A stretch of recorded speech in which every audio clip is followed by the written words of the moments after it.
करते हैं as a nurse और उनके क्या क्या टेक्निक्स होते हैं उसके बारे में हम लोग पढ़ेंगे, ठीक है।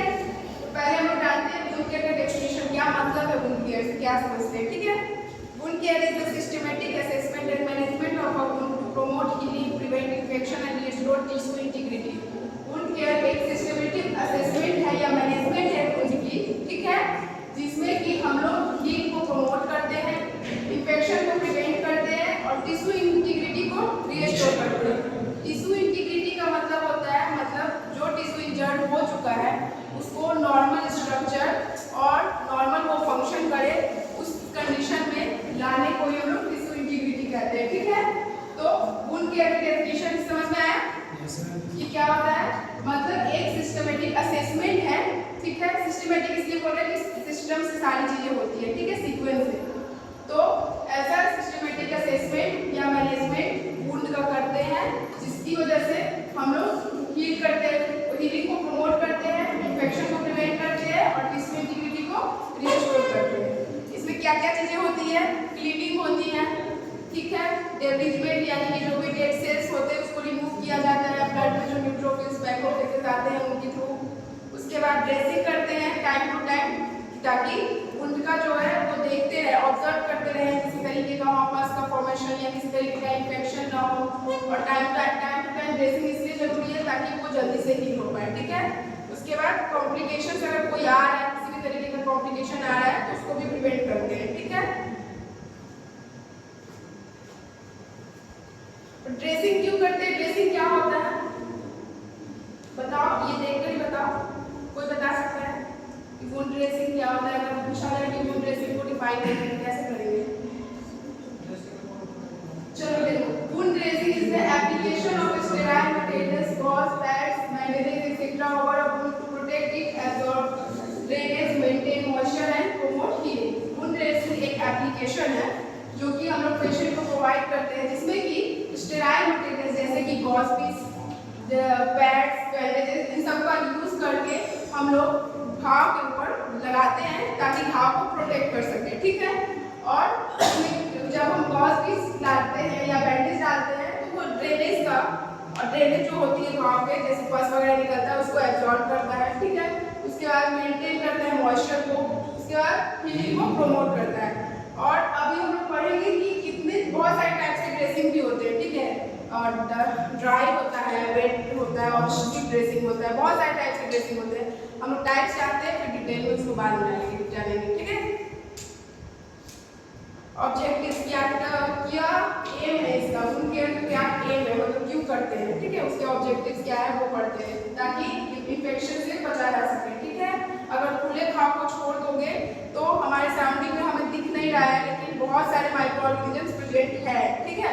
तो अगर हम उसे घाव को खुला छोड़ देंगे तो इन्फेक्शन के चांसेस हो सकते हैं। इसमें इन्फेक्शन से बचाने के लिए हम लोग करते हैं ड्रेसिंग, फिर प्रोमोट फास्टर हीलिंग, ज़्यादा जल्दी हील हो सके घाव, इसलिए करते हैं।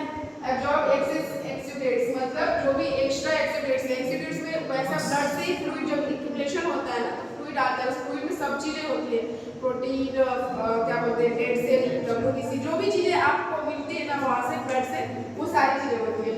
तो उसको अगर वो ज़्यादा हो गया, एक्सेस अमाउंट हो गया तो उसको भी एब्जॉर्ब करने के लिए ड्रेसिंग करते हैं। उसके बाद है मेंटेन मॉइस्ट वुंड एनवायरनमेंट, मतलब कि घाव का जो एनवायरनमेंट है उसको मॉइस्चर मेंटेन करने के लिए उसका। उसके बाद protect the wound from trauma, मतलब किसी और ट्रॉमा से बचाने के लिए, ठीक है। Reduce pain and discomfort, pain और डिस्कम्फर्ट को कम करने के लिए। Allow assessment of wound progress, मतलब अगर घाव कितना प्रोग्रेस किया है नहीं किया है उसके असेसमेंट के लिए भी हम लोग वुंड ड्रेसिंग करते हैं, ठीक है। और इसे क्या क्या होता है, इसके प्रिंसिपल्स क्या क्या होते हैं। एसेप्टिक टेक्निक मेंटेन करते हैं, सेप्टिक तो तुम लोगों को बहुत अच्छे से समझ में आ रहा होगा, ठीक है। उसके बाद टिश्यू को जेंटली हैंडल करना है, मतलब अगर वहाँ पे जो भी टिश्यू इंजर्ड है,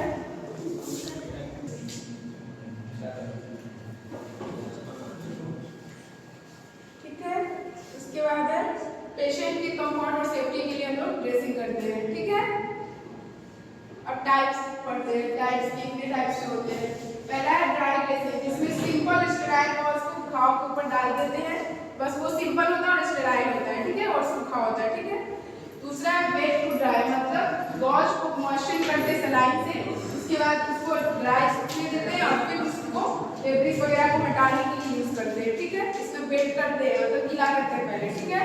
ऑक्लूसिव ड्रेसिंग, मतलब इस तरीके का ड्रेसिंग आता ही है जिसको आप सिर्फ उसको जाकर प्रॉपर डालना है वहाँ पे, वो एयर टाइट होता है, उसमें एयर के जाने की भी जगह नहीं होती, एयर टाइट ड्रेसिंग होता है जिसमें कि हाइड्रोक्लोराइड और फिल्म्स वगैरह आता है, उसको डालते हैं, ठीक है।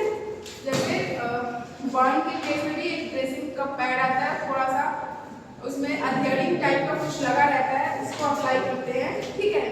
इसी तरीके से ऑक्लूसिव ड्रेसिंग होता है जिसमें एयर टाइट ड्रेसिंग होते हैं। उसके बाद है pressure dressing, use to control bleeding, अगर किसी घाव से बहुत ज़्यादा ब्लीडिंग आ रही हो तो उस वक्त हम लोग प्रेशर बैंडेज का यूज करते हैं। प्रेशर ड्रेसिंग का उसमें क्या होता है, बैंडेज को प्रेशर करके प्रॉपर पैक करके लगाते हैं उसके, ठीक है। उसके बाद है एब्जॉर्बिंग ड्रेसिंग, मान लो किसी को बहुत ज़्यादा हेवी एक्सीडेंट्स निकल रहे हैं, पस वगैरह निकल रहा है, तो वहाँ पे हम लोग एब्जॉर्बिंग ड्रेसिंग का यूज करते हैं, ठीक है। अब है materials required for wound dressing, मतलब कौन कौन से मटेरियल्स या आर्टिकल्स हो सकते हैं जो जरूरत लगता है ड्रेसिंग के टाइम में। तो एक स्टेराइल ड्रेसिंग ट्रे ले लेंगे, ठीक है, वो स्टेराइल होना चाहिए, स्टेराइल ग्लव्स होना चाहिए, स्टेराइल वॉश पैड्स होना चाहिए, नॉर्मल स्लाइड होना चाहिए, या फिर अगर कोई प्रिस्क्राइब्ड एंटीबायोटिक्स है तो वो होना चाहिए, ठीक है। फॉर्सेप्स में दोनों आर्टरी डिसेक्टिंग, अगर मान लीजिए कुछ एक्स्ट्रा टिश्यू वगैरह है तो कट करना रहेगा तो उसको कट करके रिमूव करने के लिए, और आर्टरी फॉर्सेप्स लेते हैं कि जब आप क्लीन करते हो तो हाथ से कॉटन स्वैब नहीं लेते हैं, आर्टरी फॉर्सेप्स को यूज करके लेते हैं, ठीक है। उसके बाद बॉल भी सॉल्यूशन के साथ बॉल होना चाहिए, जैसे अगर घाव पे अप्लाई करते हैं या फिर साफ करने बैग में गिलहरी वगैरह का यूज करते हैं। उसके बाद है waste disposal bag, waste disposal bag ले लेंगे, जो भी हमारे पस वगैरह निकलेगा या फिर कॉटन में जो भी आएगा उसको हम लोग डिस्कार्ड करेंगे वेस्ट डिस्पोजल बैग में। एडहेसिव टेप और कॉलर बैंडेज या टेप ले लेंगे, सीजर्स होना चाहिए, ठीक है, बैंडेज कट करने टाइम जरूरत होगा, डिस्पोजेबल ग्लव्स भी होना चाहिए। इतने सारे मटेरियल्स चाहिए ड्रेसिंग के टाइम पे, और ये आपका सारा स्टेराइल होना चाहिए, ठीक है। अब प्रोसीजर देखो,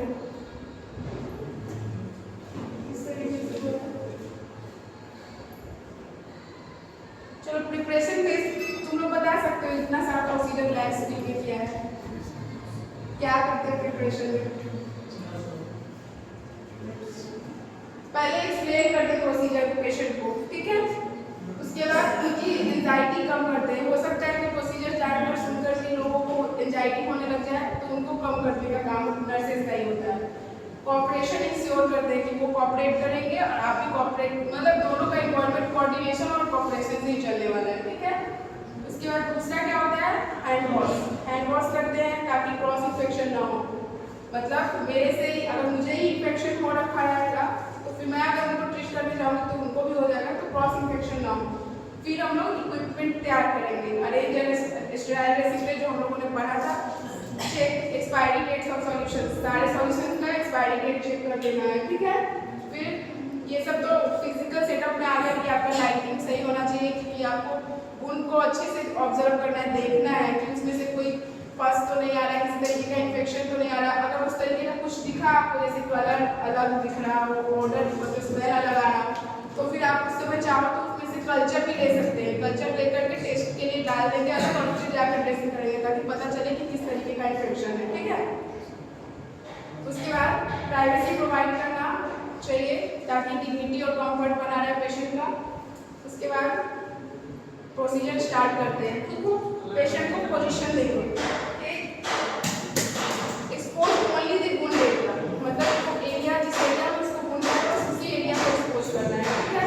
कंफर्ट प्रोवाइड करना है, अप्लाई करना है क्लीन ग्लव्स, मतलब आप लोग क्लीन ग्लव्स पहनोगे, ठीक है। उसके बाद जो भी पुरानी ड्रेसिंग है वो हटा देंगे, मैंने दो ग्लव्स बताए ना, एक स्टेराइल ग्लव्स, एक ऐसे नॉर्मल ग्लव्स, तो वो पहन के पहले ओल्ड ड्रेसिंग को रिमूव करेंगे, ठीक है। फिर ओल्ड ड्रेसिंग को देखेंगे किसी कलर, उसके कलर में चेंज है, ऑर्डर में चेंज है, तो इसमें नहीं है, बट अगर आप चाहो तो उसका कल्चर के लिए आप ले सकते हो, ठीक है। प्रॉपर लैब से लेकर जाकर के और उसका कल्चर के लिए उसमें से जो भी प्रेजेंट होगा पस वगैरह वो कलेक्ट करके और सैंपल भेज सकते हैं टेस्ट के लिए उसी समय, ठीक है। और उसके बाद आप डिस्कार्ड करते हो उस ग्लव्स को, ठीक है। मतलब ग्लव्स पहना, हैंड वॉश किया, ग्लव्स पहने, ग्लव्स पहनने के बाद ओल्ड ड्रेसिंग को रिमूव किए, ओल्ड ड्रेसिंग को रिमूव करने के बाद हम लोग फिर से उस ग्लव्स को डिस्कार्ड कर दिया, ठीक है। अब हम लोग स्टेराइल ड्रेसिंग बैग को सिर्फ खोलेंगे, ठीक है। उसमें स्टेराइल टेक्निक को यूज करते हुए और स्टेराइल ग्लव्स पहनेंगे, ठीक है। स्टेराइल ग्लव्स पहनने के बाद घाव को साफ करेंगे। किस तरीके से साफ करना है? लिस्ट कंटामिनेटेड से मोर कंटामिनेटेड तक। और अगर इंसिजन कहीं पे मतलब कट का है तो पहले उसको करेंगे, उसके बाद आसपास के एरिया को, ठीक है। उसके बाद है एक स्वैब को एक स्ट्रोक में ही यूज करना है, मतलब एक स्वैब लिए, उसको क्लीन किए, फिर उसको डिस्कार्ड किए, फिर दूसरी बार दूसरा, मतलब रीयूज नहीं करना है एक स्वैब को, ठीक है। उसके बाद इंसिजन लाइन वॉश, पहले इंसिजन लाइन को करेंगे, उसके बाद आसपास के सराउंडिंग को करेंगे। उसके बाद इंस्पेक्ट करेंगे कि वो घाव का साइज बड़ा है, छोटा है, पहले के कंपैरिजन में कलर कैसा है, वहाँ के उसके जो सराउंडिंग्स में, जैसे बर्न के घाव होता है ना, first degree, second degree, third degree जब बढ़ते हैं तो उसमें पता चलता है ना कि अभी पहला है तो क्या होगा, रेडनेस दिखेगा, सेकेंड है तो ब्लिस्टर्स बनेंगे, तो वो सब देखते हैं, वो सब असेसमेंट करते हैं। उसी तरीके से सेम इसमें चेक करना है, इंस्पेक्ट करना है उनको कि उसमें किसी तरीके का एजेस में कोई अल्टरेशन तो नहीं है, साइज में कोई अल्टरेशन तो नहीं है, वो सारा चेक करके, और जो प्रिस्क्राइब ड्रेसिंग है, मतलब अगर ड्राई ड्रेसिंग होगा तो ड्राई ड्रेसिंग अप्लाई करेंगे, वेट ड्रेसिंग होगा तो वेट ड्रेसिंग अप्लाई करेंगे, ऑक्लूसिव होगा तो ऑक्लूसिव ड्रेसिंग, मतलब जो प्रिस्क्राइब होगा उस ड्रेसिंग को अप्लाई करना है। स्टेराइल गॉज को रखेंगे घाव पे, फिर मॉइस्चर करेंगे सलाई से, मतलब वेट ड्राई ड्रेसिंग करेंगे, फिर प्रेशर ड्रेसिंग को अप्लाई करेंगे। प्रेशर के साथ थोड़ा बैंडेज जो होगा उसका प्रेशर, फॉर्म प्रेशर, फोर्स थोड़ा सा होना चाहिए, ठीक है। उसके बाद इसको चिपका लेंगे बैंडेज या एडहेसिव टेप का यूज करके, ठीक है। किसी को प्रोसीजर में प्रॉब्लम, और पोस्ट प्रोसीजर में क्या होता है? पोस्ट प्रोसीजर में होता है कि जब आपने ग्लव्स पहन लिया है तो वेस्ट को डिस्पोज कर देंगे, और वेस्ट को डिस्पोज करने के लिए सबसे इंपॉर्टेंट क्या होता है? बायोमेडिकल डिस्पोजल प्रिंसिपल, ठीक है। और उसके बाद हैंड वॉश करके प्रोसीजर को डॉक्यूमेंट कर देंगे, जो भी आपको वहाँ पे असिस्ट आपने किया है उस चीज़ को, जिसमें कि वुंड का घाव का अपीयरेंस कैसा है, ड्रेसिंग कैसा यूज किया आपने, पेशेंट का रिस्पॉन्स कैसा है, डेट और टाइम, पेशेंट को एजुकेट करेंगे कि एरिया क्लीन रखना है, हमेशा रिपोर्ट करना है अगर किसी तरीके का रेड